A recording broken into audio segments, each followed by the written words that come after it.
Good morning, everyone, and we welcome you to our Saturday morning Bible study from the Plainfield Christian Science Church Independent, Plainfield, New Jersey, the United States of America. Today is February 18th, 2017, and our moderator today is Mike from New York. Go ahead, Mike. Thank you. The reading for today is from Retrospection and Introspection by Mary Baker Eddy. Of this also rest assured that books and teaching are but a ladder let down from the heaven of truth and love, upon which angelic thoughts ascend and descend, bearing on their pinions of light the Christ's Spirit.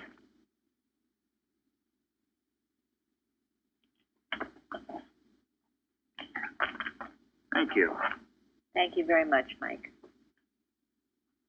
I like that very much because to me the ladder is Plainfield. It's a wonderful thing here, and I really appreciate the scribes that put together this lesson and the help from the people double checking it. Today's topic, sharing the gospel with all nations. The Bible readings were from Acts 10 and 11, 1 through 18. The first question is, at what point in Peter's ministry does this take place?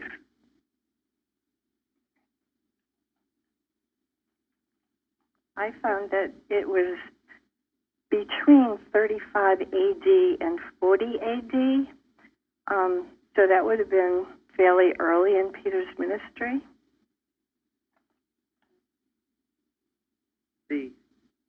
The book of Acts occurs right after the Ascension and talks about the Pentecost prior to Acts 10, and then Paul's conversion, and then we have Peter's story.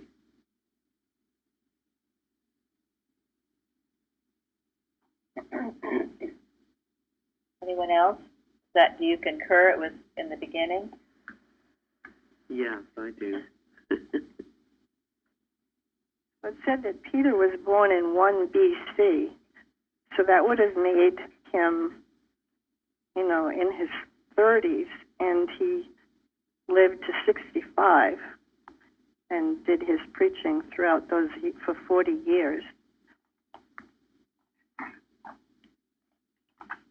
Well, good. Thank you. That's interesting. Thank you. Well, it was a pivotal moment for the apostles and Christians. Because Jesus had ascended, and I think there was just kind of like, what do we do now? Yeah. And how do we do it? And if I have a question, who do I ask?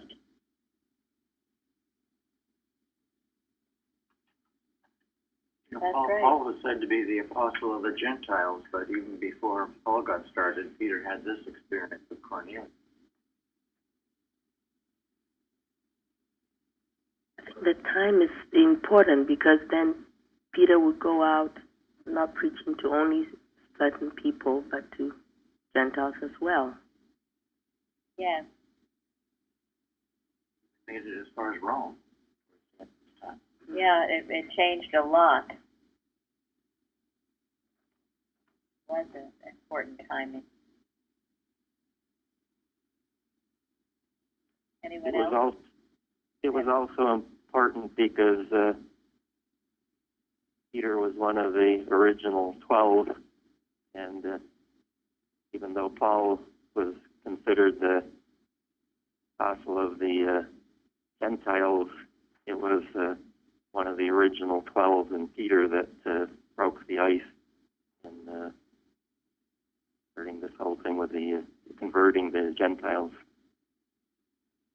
Yeah, and we know from our other Bible story classes and stories how Peter was the impulsive one, impetuous one, but Jesus held him in held him close. Yeah, held him close and knew he would be of service. And I think it's interesting how often Peter needed things 3 times to really get it. That's true. Yeah, that's number 3. Maybe that's where we got the third time's the charm. Right. Maybe it's a universal law. It seems like it sometimes. It was interesting. I was reading through this, and I noticed that with the Jews, at the beginning of the Bible, they wanted the Jews to kind of keep to themselves and stay away from other beliefs and idols. And then when Jesus' arrival, he was converting the Jews to introducing to the Jews. He was sent to the lost sheep to preach the gospel and the new Christianity to them. And then after, it was to spread out throughout the world to everybody. And there wasn't a you can't talk to the Gentiles thing going on. Yeah. And it was interesting what Tom was saying, too, that here it was, the very beginning of it all. They didn't have Jesus to turn to. Coming over here today on my phone, I got this headline from the Wall Street Journal saying that communities are being built on faith. More and more communities in the United States are being built on faith. With that, I didn't get a chance to read the article, but I was heartened by that because originally that's how our communities were built. You know, you had a church and then everyone gathered around that church and their trust and faith in God. And I think that's a great way to start any community. Certainly what was going on with the early Christian community was based solely on God and their faith in God. And as we talked about, you know, we've seen it certainly not just our country, it's many countries. We saw that in France, all these little communities. They had a church originally. Community was built around God and their faith. You can also see that sometimes I never really think about it, but you know, a lot of towns throughout the country are named, you know, obviously because it was settled by people who setting up the town of faith, I guess, you know? Yes, that's right. Like Danville. Do we ever really, I don't really ever think of that. But, you know, there's Danville towns all over the place, you know? Or Goshen, or, you know, you can start thinking about it. You start thinking about all sorts of names of cities. Maybe never really thought about where it came from, you know? No, right. I think I saw in looking up Cornelius, there's a town of Cornelius. So, I mean, that's true. We have a lot of names, Bible-based names. So in talking about towns, you know, Peter's in Joppa, which is really Jaffa today, which is part of Tel Aviv. So he's on the coast there. Part of Tel Aviv? Yes. Wow. Still known as Jaffa, but... It is, okay. Yeah. But, you know, now, I don't know, and this is my words, but, like, you know, Brooklyn is part of New York City.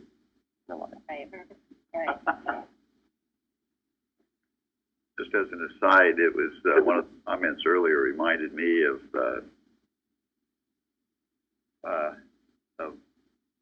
when in the history of our church, when Mrs. Evans left us, I remember one of our board members turning to us and very perplexed, asking, "What are we going to do now?" Board member is no longer with us, but you know, there are a lot of people wondering, what are we going to do now without Mrs. Evans around? Because she was very instrumental in teaching all of us and keeping us together during the separation, if you will, the forced separation from the organization. So look what's happened. Yeah, look what, and many perhaps thought we would disband. but we didn't. How could we? So, Thank I you. read in this research. Thank you. Well, here, I mean, this is an interesting the conversation about the time, and the disciples and Jesus having just left them. Moses brought a very strong sense of, moral rectitude and the Ten Commandments and, things that you're supposed to do and not do. And that kind of suited the Jews for, several centuries. And then Jesus brought a higher concept of God as a universal God and gave us the Beatitude, not only what he was supposed to do and not do, but what he is supposed to think and not think. And it took the disciples a while to sort of get that higher concept of God. And here they are, being forced to recognize and put into practice this higher concept of God. And they didn't totally recognize it until Christ died and returned. Yeah, this was all part of preparing them for what God had for them to do, wasn't it? Just like our church, we had to go through our separation from Boston, go through a training with Mrs. Evans, and before we could bring to the world a higher concept of Christian Science.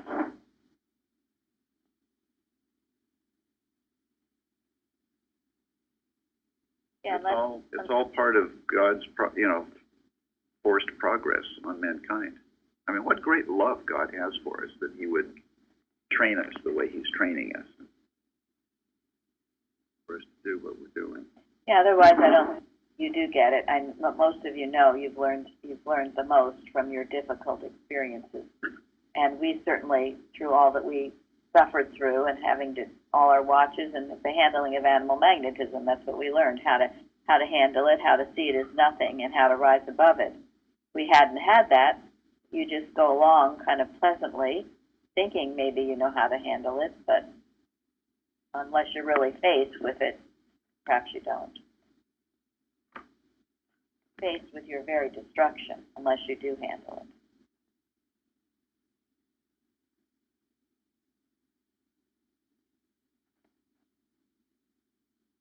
Good picture of the progress from Moses. These are the things you don't do and don't do. And from Jesus, this is how you think. Yeah, Back to the realm of mentality. Yes, it's your motives. Your motives, what's behind the deeds. Because your deeds can be good, but if your motives are wrong, then the deeds aren't really good at all. Okay, have we answered that first one? I just wanted to say that too. Peter is learning who are the sheep that he needed to feed. Yeah. Christ Jesus told him to feed. That's true. And it is wonderful to see the universality of the Christ. A few weeks or so ago, I was telling you how I've been reading the book Ben-Hur, and telling Gary this morning, my favorite part of it is the very beginning. The book is fiction, but he highly researched it. Anyways, the first part of it is about the three wise men, and I never knew terribly much about them except what we read about them in the Bible. But anyway, he portrays them as, well, one is an Egyptian, one is a Greek, and one is a Hindu Indian, and how they each get an angel message similar to Cornelius and Peter in this story. They get an angel message that something wondrous is going to happen, and that they have to get up and go to a certain place, and eventually, of course, follow that Bethlehem star. And it describes these three men and their dignity and their heritage, the Egyptian, the different backgrounds they had, and yet they were. How did you put it, Gary? Well, they talked about the contributions that their cultures had made to mankind, and they were all proud of their culture, what their contribution was to mankind. But they all had a sense that something was happening that would transcend the contribution that their cultures had made to mankind. Something that would transcend all of that was going on. And so they met and they traveled together, and it's just the most beautiful story. And I think what is so beautiful to me about it is this idea of, yes, it transcends everything. They left their former beliefs behind, and worshiping this one God and this Christ. And it's something beautiful that I guess I'd never thought about. But it's similar to this story as well, how universal it is, and that in every heart, everywhere, the Christ is, and the Christ is calling and beckoning those people who might have never even heard of the Christ. It's speaking.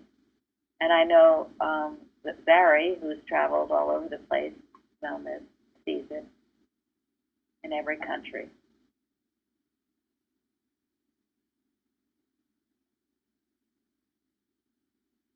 Thank you very much for sharing the transition that Plainfield went through when Mrs. Evans passed, because it's something that I never really thought about. It just seemed like a natural, wonderful thing, but one must recognize that the adversity that folks went through was also a baptism by fire and sorts that Peter also went through. So I think that is just such a wonderful analogy.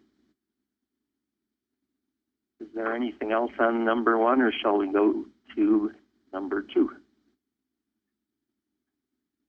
Okay, who was Cornelius? A Gentile? He was a centurion who, that's a Roman who leads 100 men. He was a Roman soldier from Italy, but he was a kind and generous person. Yes. And he prayed daily.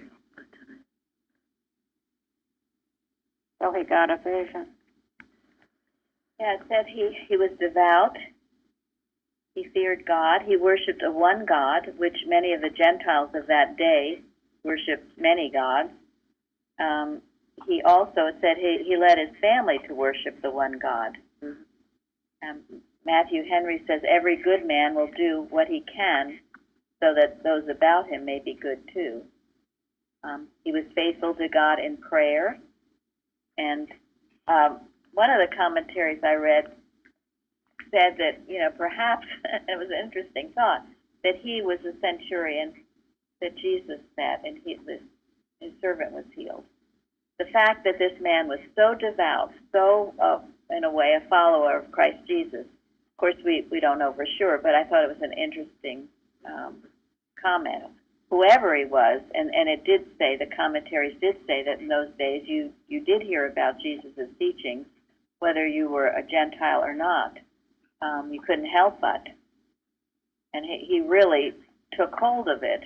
And I thought, wouldn't have that been interesting if it was that centurion, that servant that Jesus healed? Of course, it would follow that he would have been so devout, and that he became the first Gentile, really, that opened the door for all Gentiles. So it also says that he gave alms to the people. Yes, and I think I'll have Gary read, because I don't know if any of you read in Matthew Henry what he says about that, which I thought was very interesting. What I have.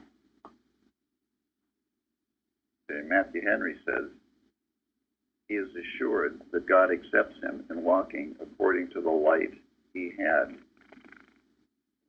prayers and thine alms are come up for a memorial before God. Observe, prayers and alms must go together. We must follow our prayers with alms.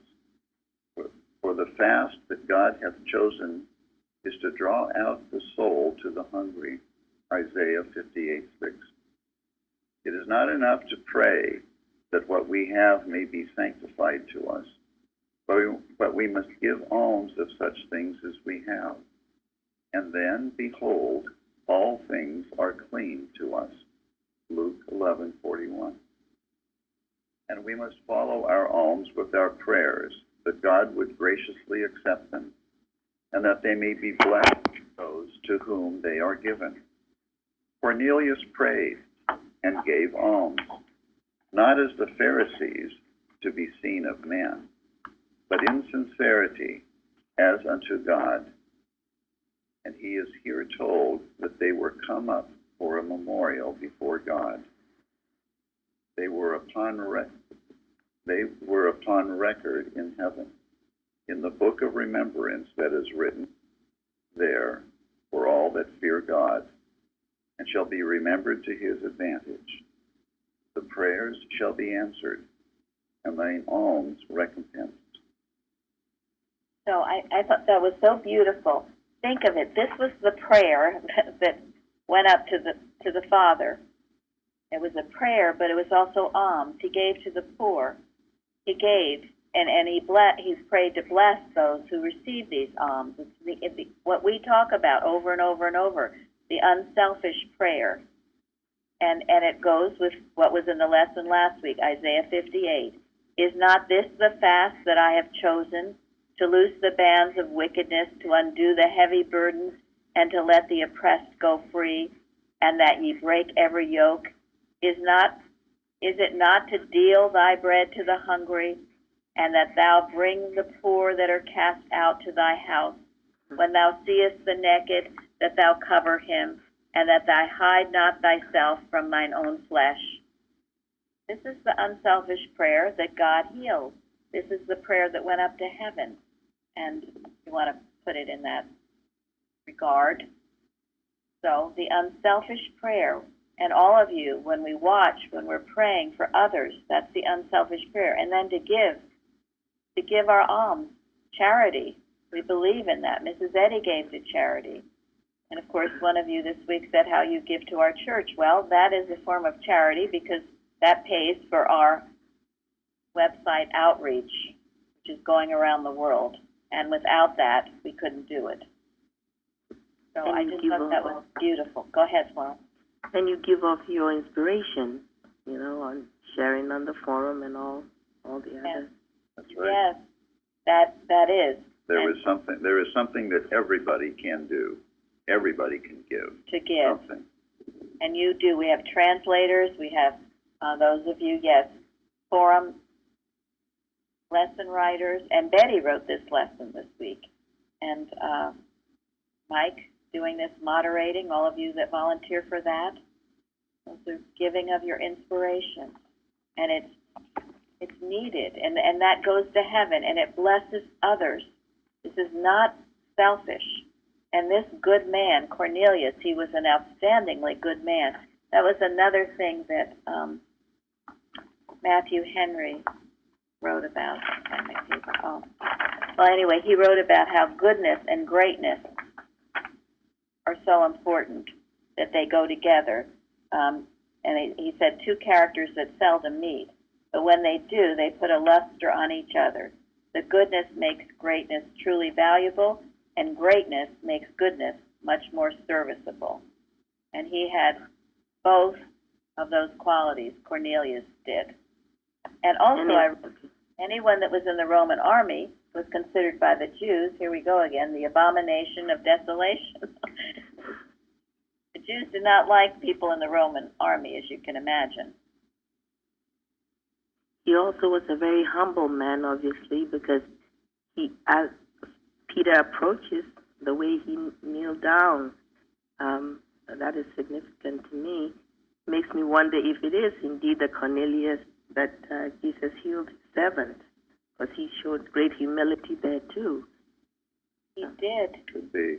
And great faith. It really makes sense to me that it might have been, or someone equally as good, but for him to have been so faithful, he made sure his whole household worshiped the one God. He didn't have people in his household that believed in many gods. That was part of being who he was. He was very devout. Certainly didn't fit the mold of the Roman officials at the time, did he? No. He was entirely different from what was generally thought. And in fact, he was even very highly regarded among the Jews. The one exception about how the Jews felt about the Romans, he was the one exception. Yes, and I think I read that he helped the Jews as well, not just the Gentiles, but he was kind. I think that's very important because as an oppressor, he wouldn't have had a large community. I mean, as an army person in conquering the Jews, he wouldn't have had a large population of his countrymen there. So the people he was giving alms to must have been the natives, the Jews, and that's a very remarkable thing that somebody ruling them would be so generous to him, and says a lot for his character. Yes, thank you. I would mention that James was very strong about this. Faith without works is dead. He said, if a brother or sister be naked and destitute of daily food, and one of you say unto them, depart in peace, but be ye warmed and filled, notwithstanding ye give them not those things which are needed to the body, what doth it profit? Even so faith, if it have not works, is dead. Thank you. That's it. And eventually, I don't think you can have faith unless you have the works. You can't just think about it and dream about it. It doesn't work. Eventually, you'll run out of steam. You've got to. And that's what, we so encourage in this church, that you're using your science, knowing how, making it practical. Otherwise, of what good is it? That's why Mrs. Eddy stated somewhere, and this is a paraphrase, that it is essential that we understand not only what Jesus said, but that we understand his works. In other words, understand the principle behind them. Because without works, faith doesn't have the principle behind it or the divine love behind it that has any power. And truly, once you get this understanding, you will find all good things, health, supply, everything. It hinges on that understanding. And you won't be able to help but give it to others. And Jesus said,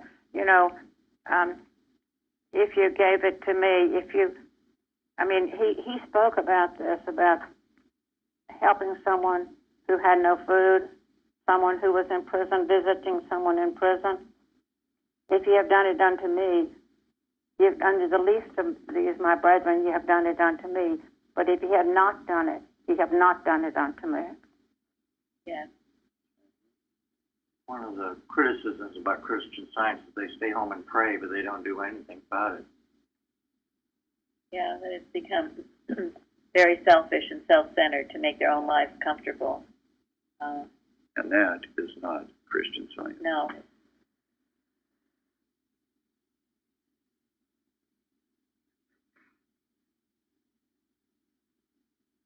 Anything more about Cornelius?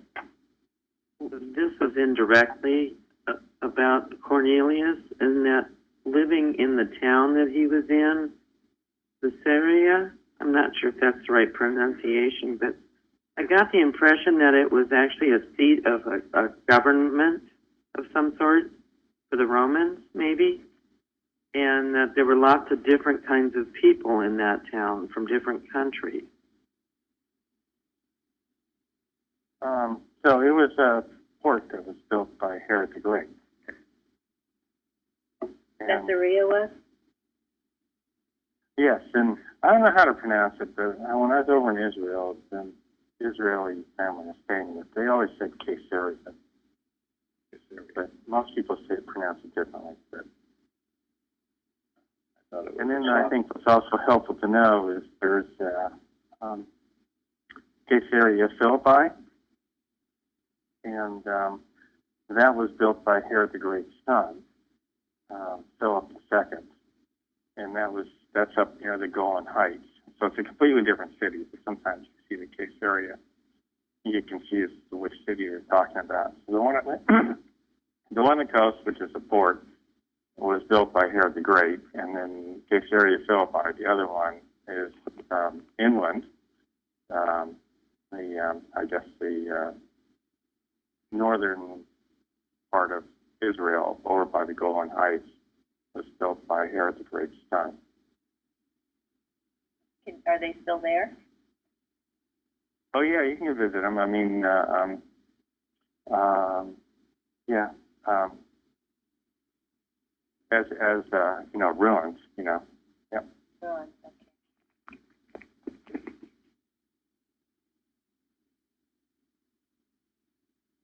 okay. Okay.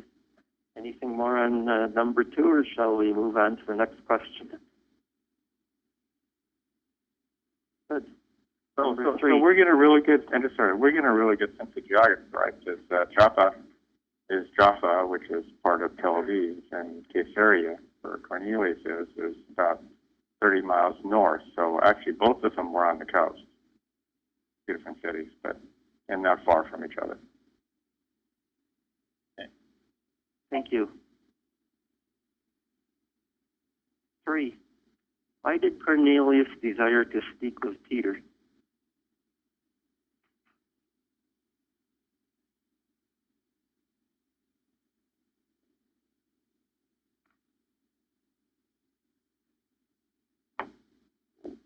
God told him to.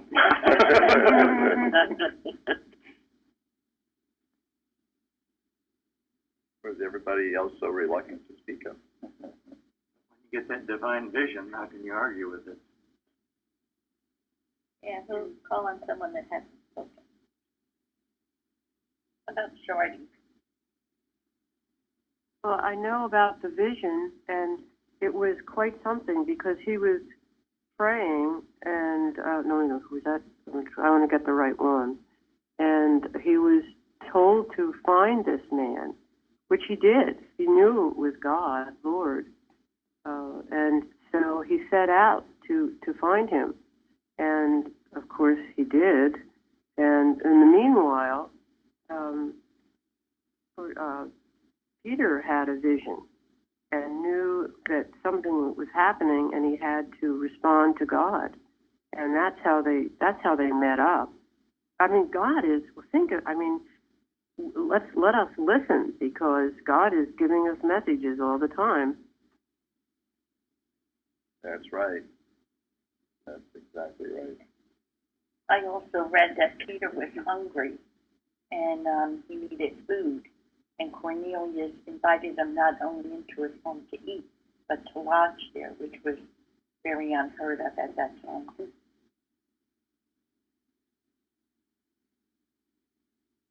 When Cornelius had his vision of the man, he was told, "Fear not," just like the other people who had, like, angels come speak to them. They were told not to fear.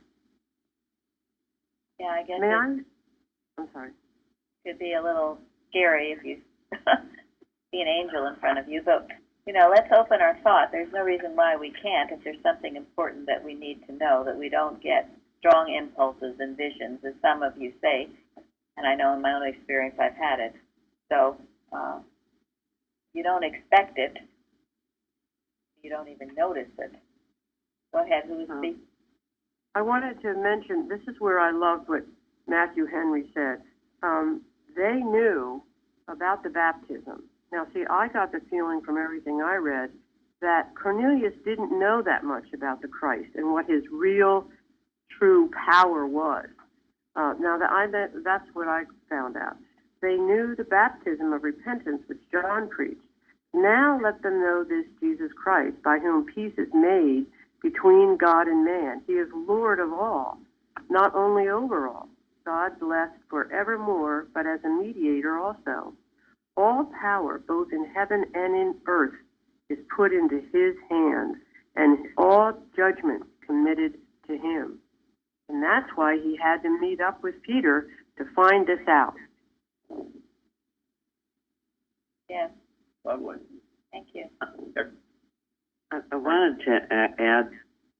I wanted to add something about the angel that Cornelius saw. I thought it was really interesting that they made a point of saying that the angel was dressed in bright clothing. Yeah. That brightness sometimes you think of when the light dawns, it's bright, and that we clearly see what's wanted or needed to do. Yes. Yeah, it got his attention, didn't it? Yeah. Well, Cornelius obviously had a very receptive thought, an inquisitive desire to know God better. He was mentally searching. That's a very important. And that's when when we do our watches and pray, we know it will find the receptive thought who's yearning and wanting this truth. This is so encouraging because, sometimes you think, oh my gosh, how is everybody ever going to find out about Christ Jesus? Or, oh, so many people are in darkness or whatever mortal mind wants you to think. But this is God's work. God speaks to people. I mean, do we not trust Him? I mean, if we think that, we're not trusting God and not knowing that He's working His purpose out as year succeeds the year. We can trust Him to bring this gospel throughout the world and the universe. But it's up to each one of us to pay attention. And to receive it, to be receptive to it. I think that was most impressive about Cornelius is when he was talking to Peter and says, we're here before you to hear all things that are commanded thee of God. He's hungering for it. Tell me everything. Yes.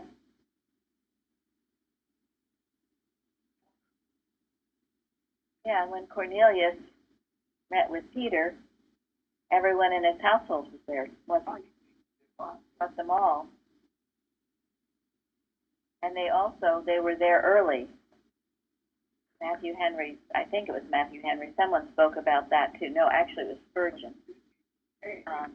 And we need to think about it with our church. It used to be a thing where everyone got to church early.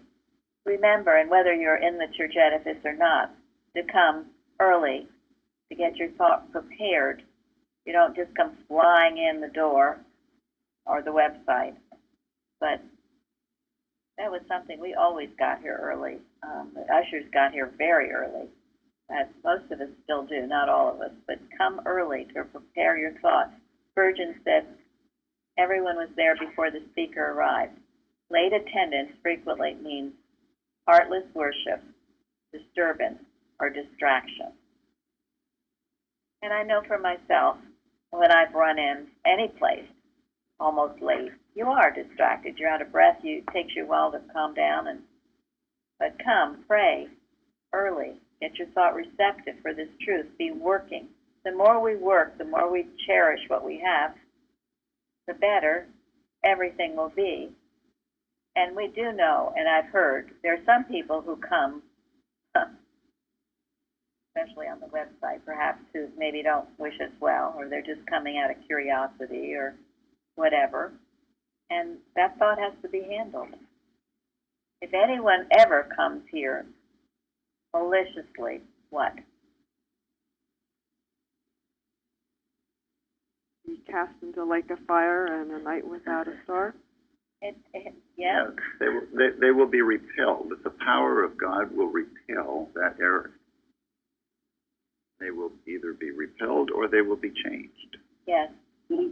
Beware. Well, yeah.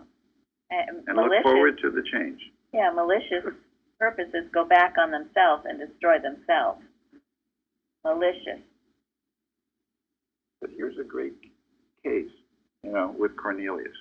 The Bible says, seek and ye shall find. Knock and the door will be opened. If it's in your heart, God will answer. And I often think, if God isn't answering,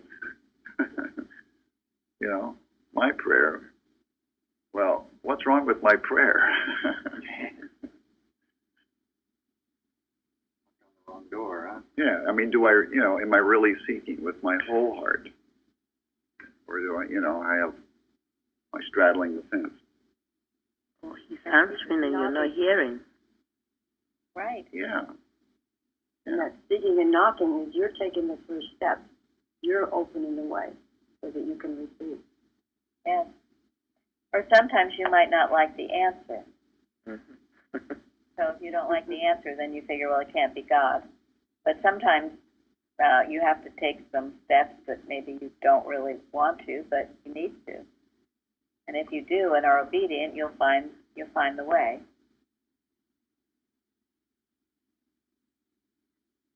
What was just said about the malicious and the seekers coming made me just think about how in chapter 9 it was Paul who was maliciously operating at that point, and Cornelius who was earnestly seeking, and they both were converted. And I think that's the beauty, is the Singletary was talking about the faith and the power of God, because even if they don't walk out the door from Plainfield totally converted, I'm sure the seed is planted, and at whatever point in their path they will the Christian Science.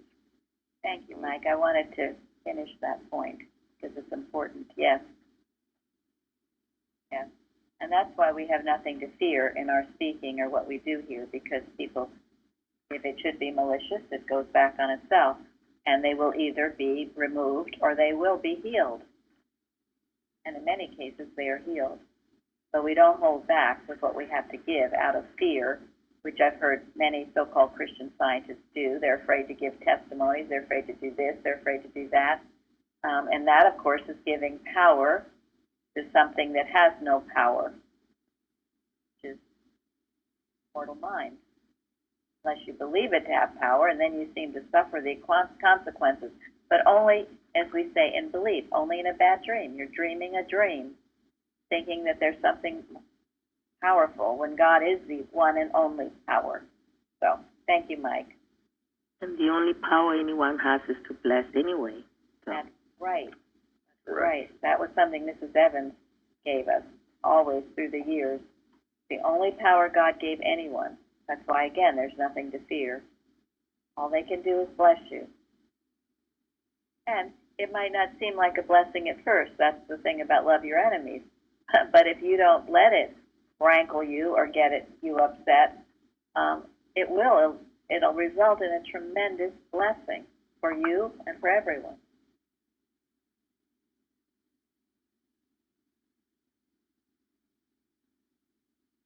Okay. Anyone else about that part?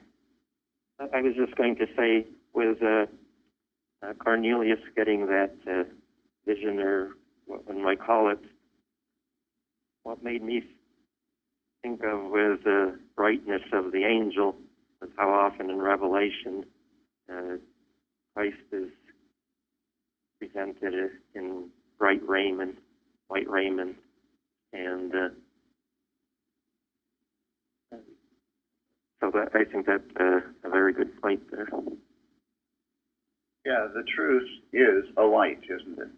And it lights up the darkness. So it couldn't be anything else. They'll read about an angel dressed in black. Can't see. Yeah, and that's how you should feel when you come to the truth. That's how, you should feel when you come to our church. You should feel a light and a brightness. And with people, too, you can tell if they're radiating and if there's a light about them shining or not. If there's a darkness or depression. And if you feel that darkness or depression, it comes to you to correct it and heal it in your thoughts. And know, hail, Son of God. Not to accept it as part of man. That's why people should feel that in your presence. You should feel a light and a brightness in your presence. Yes. If you're radiating the truth, not absorbing every false belief around you. So if you wake up in the morning and decide that you're going to be grumpy today, you're not only not blessing yourself, you're depriving others of the light. It's very selfish. And that selfishness will lead to further depression. why you've got to. I like the seven doors. You what? You like the Seven doors? Seven Oh, doors? grumpy, dopey, sneezy. And So which one are you, happy and smiling? yeah. I must be grumpy.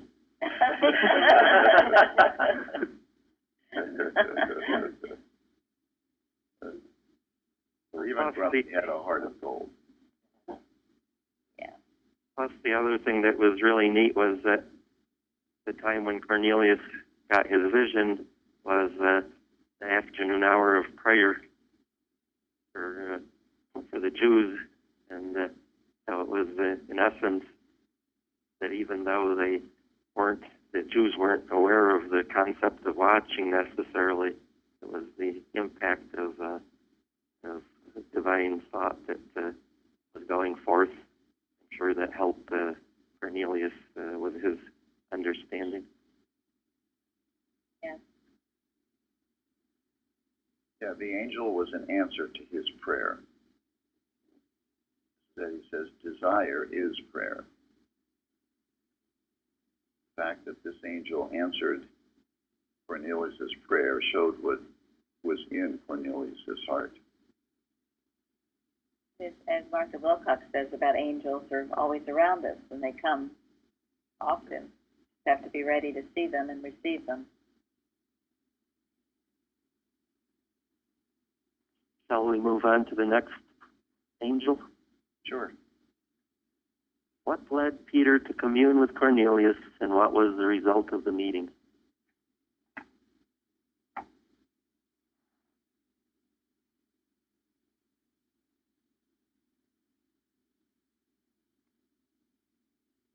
In essence, Peter was praying, and he was seeing his vision, and the messengers from Cornelius arrived to not only show Peter through a message from God, but also a more physical message from these people arriving at his door.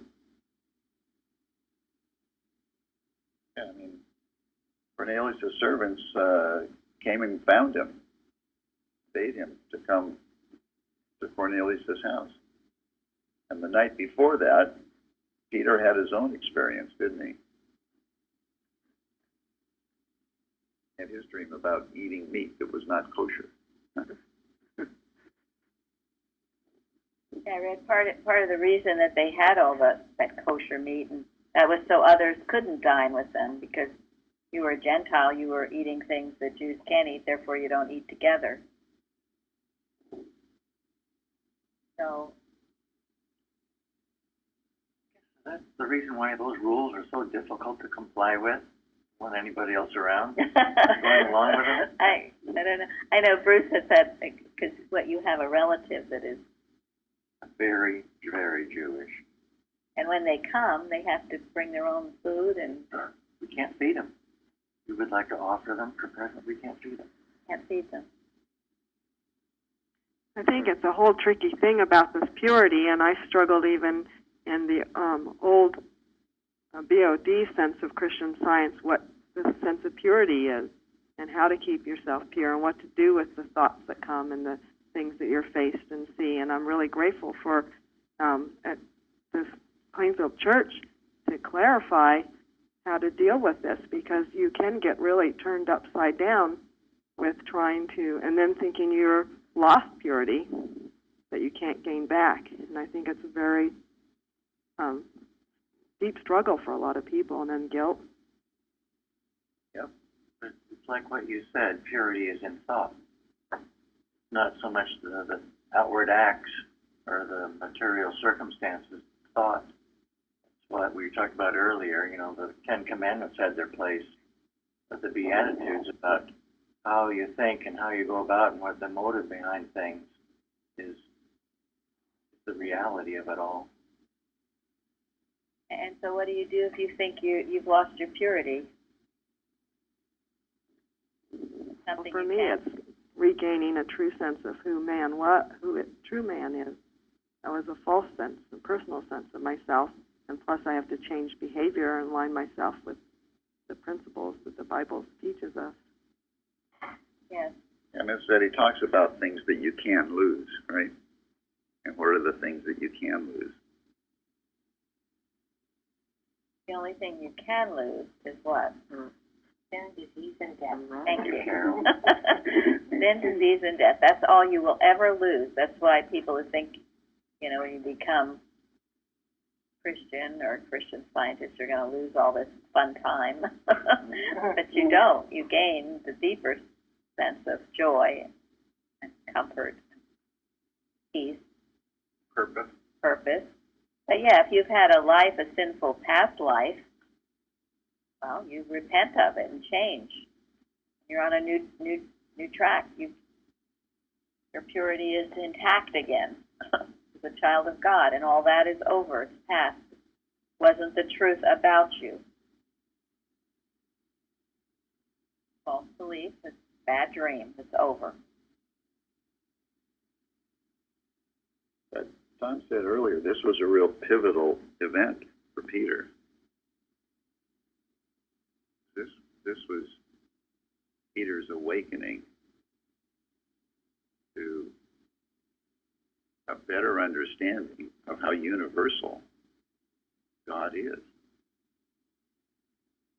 And the Christ Right. message. I thought it was interesting in the, I think it's Acts 11, where it says, at the end of the thing, he says, what God hath cleansed, that call not thou common. And stay with your own idea or belief. Right. He fought back at first, too. He fought back. Mm-hmm. Yes. He said, not so, Lord. Yeah, that's not so. I've never eaten something that I'm not supposed to eat.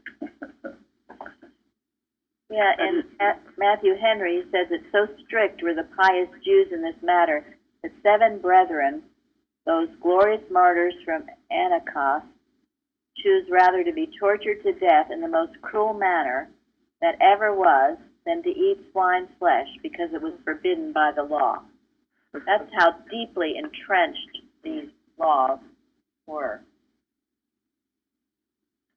It's interesting that even though Peter learned this lesson later, I think Paul had to rebuke him because he wasn't going to eat with some Gentiles because he was uncomfortable about some Jews criticizing him, even though he learned this here.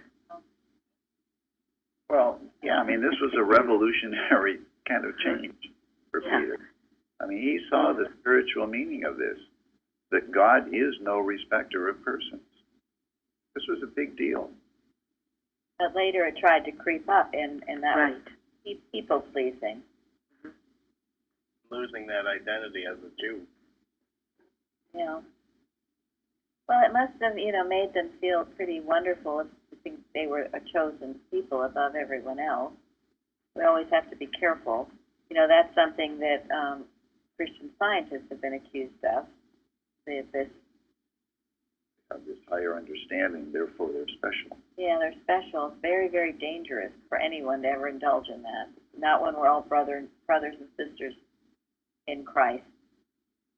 No one's better than anyone else. I love what Paul did. I think he did it with love, rebuked him in public that he was being hypocritical, and I'm sure that corrected that from Peter. Yeah, thank you. Thank you for bringing that out. That's very good. And it shows, even though maybe we see a bright light and get it, you've got to guard your citadel to make sure it doesn't creep back into your thinking. Shows how tenacious and subtle personal sense is, doesn't it? Desire to please people. It's really wicked. I mean, it got him in trouble just before Jesus' crucifixion, didn't it? Mm-hmm. Denied Jesus 3 times. Why? Well, personal sense. That was a very a weak point with Peter, definitely. And he thought he lost a chance to be an apostle after that. That's why Jesus had to contact him separately. Yeah, call All him the out. disciples and Peter. And Peter. One of the commentators said something about Peter that I love, and it makes me think of Plainfield because of the way you teach us.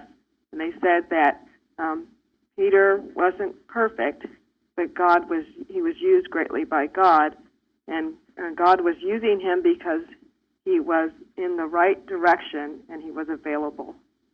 And I thought that was a wonderful thought, that if you keep trying to move in the right direction and you're available, God will use you. Very good. That's a great idea. So there's hope for all of us, isn't there? That's what happened to Paul. Yep. That's all. Yes. Peter, after he finished this experience with Cornelius, he went back to the Jews, and then they contended with him. And then going through chapter 11, it's amazing how Peter repeated the whole story from the beginning, in great detail, piece by piece, as the whole thing went along. Then finally he asked, what am I going to do against what God told me to do? It's amazing that they had to hear every detail retold again and again to drive the message home. And they did accept it. Once he had explained it, they did accept it. It was so ingrained in their law. I read that without Peter's vision, those that preached to the Gentile would have been called heretics. Yeah. Yeah. Well, they I was just going to say they became heretics to the Jews. Yeah. Yeah. Yeah. It's interesting what names mortal mind will call people when they contradict what mortal mind believes. Yeah. But, and two, just remember, this is the spread of Christianity. No, it is spreading now, and nothing can stop it. The message of Christ. And why is that so sacred and holy? Well, Christ is the one who brought the wonderful understanding of God to man. Who was it? Somebody on the forum. Maybe it was Jacob. Yeah, he wrote about it. Anyway, he explained it very clearly that God brought that. That understanding came through Christ Jesus, who was his messenger. And it teaches the Beatitudes and forgiveness, a lot of the healing power of God, a lot of things that other religions don't understand or preach or teach. And it's very important. That's why he said, I am the way, the truth, and the life. No one cometh to the Father but by me. Thank you. Yes. Right. And every time he used the word I, wasn't referring to the man Jesus. He was referring to the Christ message. Right. Yes. Christ. Yeah. So if we want to know God, we have to come through the Christ. It has to be. And really, you think of it, it came to mankind at a time when a few people were able to get it and understand it. Then the science of Christianity came to mankind through Mary Baker Eddy at a time when a few people were ready to get it. So today, there are a few people who are ready to really get it. We don't have to worry about how many. Just have to make it available, spread it, and let God spread his word as he has always been doing. It's going on. And as Ecclesiastes says, one wise man saved a city. So, and all the great things that have ever been accomplished, it hasn't been the masses. It's been a few good men, so to speak. Quote that movie. Speaking of a few good men, I found it fascinating that 6 brethren went with Peter to see Cornelius, so that made 7, which corresponds with the 7 synonyms of God. Yeah. completeness. It represents completeness. So it's a beautiful story, and we thank you, Mike, for this Bible study. Yes, thank you, Mike. Thank you. Thank you. Thank you all. Thank you. Contribution.